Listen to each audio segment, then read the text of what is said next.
IBM ప్రేక్షకులకు నమస్కారం. తీర్థమును సేవించడం వలన ఎలాంటి ఫలితాలు ఉంటాయి ఈ వీడియోలో తెలుసుకుందాం.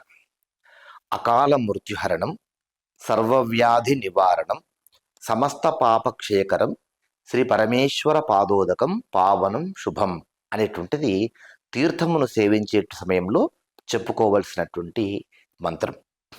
ఈ మంత్రంలోనే ఎలాంటి ఫలితాలు కలుగుతాయి అని మనకు స్పష్టంగా అర్థమవుతుంది.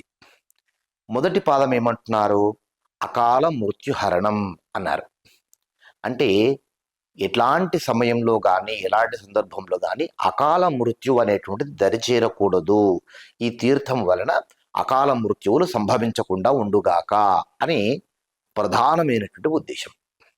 ఎందుకు ఈ విషయం చెప్పారు అనంటే, మానవుడి జీవితము 120 ఏళ్ళ ఆయుష్, ఇంతటి ఆయుర్దాయం ఉంటుంది. మానవుడు 4 రకాలైనటువంటి మార్గముల ద్వారా శరీరమును వదిలేయటం అనేటువంటి జరుగుతుంది. అంటే మృత్యువు ఒక 4 రకాలుగా చెప్తారు. ఒకటిది సహజమైనటువంటి మరణం.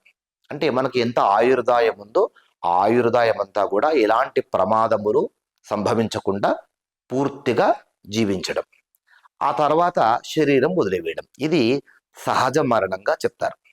రెండవది బలవన్మరణం. కష్టములను తట్టుకోలేక శరీరమును బలవంతంగా ఆత్మహత్యకు పాల్పడడం అనేటువంటిది ఉంటుంది చూసారా, దీన్ని బలవన్మరణం అంటారు. అంటే బలవంతంగా మరణాన్ని కొని తెచ్చుకోవడం, ఆత్మహత్యలు అన్నమాట.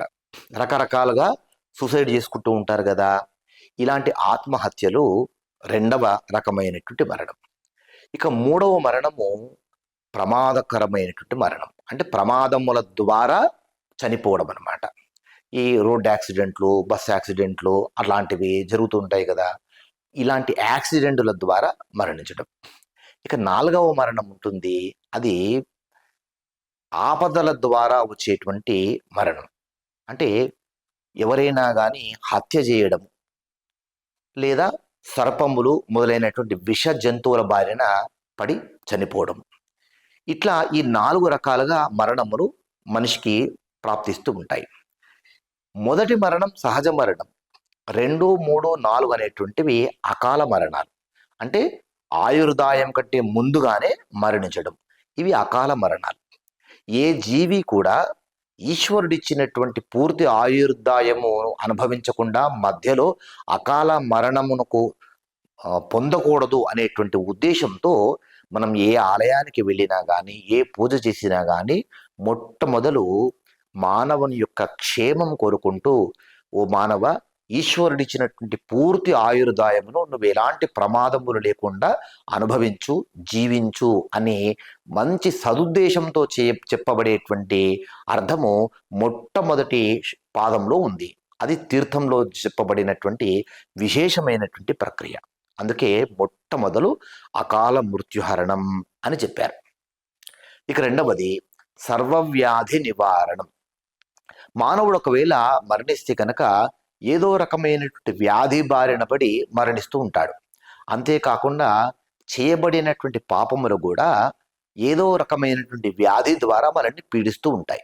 కనుక ఎలాంటి వ్యాధుల బారిన పడకుండా సంపూర్ణమైనటువంటి ఆరోగ్యంతో పూర్తి ఆయుర్దాయంతో జీవించాలి అనేటువంటి ఉద్దేశంతో తీర్థంలో రెండవ పాదంలో చెప్తారు సర్వవ్యాధి నివారణం. ఏవైనా వ్యాధులు వచ్చినప్పటికీ కూడా ఆ వ్యాధులు పూర్తిగా నయమవుగాక అని చెప్తారు. ఇక మూడవ పాదము సమస్త పాప క్షయకరం. మనం తెలిసి తెలియకుండా జీవితంలో ఎన్నో పాపాలు చేస్తూ ఉంటాం. కాయక, వాచిక, మానసిక సంబంధమైనటువంటి పాపములు 3 రకాలుగా జరుగుతూ ఉంటాయి. జ్ఞానతో అజ్ఞాన కృతవా అని చెప్తారు. తెలిసి కానీ తెలియకుండా కానీ పాపములు జరుగుతూ ఉంటాయి. కనుక ఇలాంటి పాపములను పారద్రోలేటువంటి మహామంత్రము, ఆ అద్భుతమైనటువంటి ప్రసాదము ఆ తీర్థం.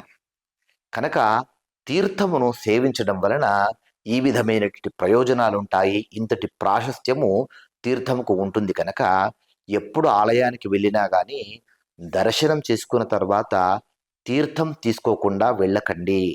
ఎక్కడైనా వ్రతాలు కానీ అభిషేకాలు కానీ ఏవైనా పూజలు కానీ జరుగుతుంటే గనక తప్పకుండా అక్కడికి వెళ్ళి ఉద్దేశపూర్వకంగా అక్కడ ఆ భగవంతుని యొక్క తీర్థమును ఈ మంత్రం చెప్పుకుంటూ స్వీకరించండి.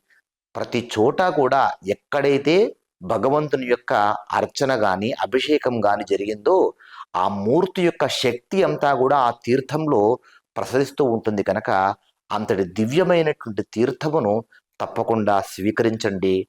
అకాల మృత్యుల బారిన పడకుండా, ఇలాంటి వ్యాధుల బారిన పడకుండా, సమస్త పాపములు పోగొట్టుకొని సంపూర్ణ ఆయుర్దాయంతో ఈశ్వరుని అనుగ్రహంతో జీవించండి.